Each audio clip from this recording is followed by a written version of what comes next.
Narito na ang latest sa mundo ng movies and entertainment. Tagumpay ang naging celebrity screening ng pelikulang Kita Kita na pinagbibidahan ni Alessandra De Rossi at Empoy Marquez. Natural na natural ang chemistry ng dalawa na binansagang ang love team na hindi mo inakala. Ipapakita ng pelikula ang day-to-day journey ni Tonyo at ng bulag na si Leia habang namamasyal sa tourist spots ng Hokkaido, Japan hanggang sa unti-unti ay nahulog ang damdamin nila sa isa't isa. Ang iba pang detalye sa report na ito. Masasabing tagumpay ang naging special celebrity screening ng pelikulang Kita Kita dahil ibang klaseng suporta ang binigay dito ng mga celebrity stars. Ang pelikula ay produce ng Spring Films na pinamumunuan nila Piolo Pascual at Binibining Joyce Bernal.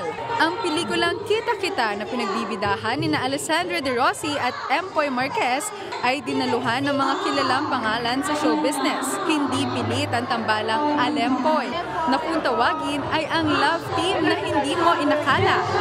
Kabilang sa mga nais patang dumalo sa nasabing screening ay ang mag-asawang Richard Poon at Maricar Reyes, Eric Santos at Angeline Quinto, Yen Constantino, Zian Lim, Maymay Entrata, Jairus Aquino, Ritz Azul, Maris Racal, Gil Cuerva, Shara Soto at Danica Soto at marami pang iba. At syempre, naroon din ang anak ni Piolo na si Inigo Pascual na super supportive sa kanyang tatay. I'm very excited for sila Alex, kina Empoy, and nandito ako para supportan sila Direct Joyce ko.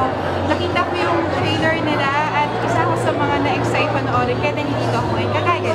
So I'm here to support not just the product of their hard work, but the product of the hard work of Springfield. Also to see the tandem of Alessandra De Rossi and Empoy, it's something that I really want to watch. Excited na ako panoorin ang Kita Kita. Very touching at heartwarming ang kwento ng Kita Kita. Kwento ito ng turistang si Tonyo at ni Leia na nagkaroon ng temporary blindness dala ng stress sa lahat ng kinasusuungan niyang mga problema. Nakadagdag pa sa kagandahan ng pelikula ang location nito sa Hokkaido, Japan. Ayon din sa direktor nito si Direk Sigrid Andrea Bernardo, tiyak na makaka-relate ang lahat kahit pang millennials ang approach nito. Kakaiba din ang banat ni KZ sa theme song ng pelikula, ang kantang Two Less People in the World. Two less lonely people in the world. Sa ngayon, ang uploaded trailer ng pelikula ay umabot na sa 7.4 million views sa YouTube with 65,000 shares at 45,000 comments. Mapapanood na ang Kita Kita sa halos lahat ng sinahan at movie theaters nationwide. Excited na kami, Alessandra and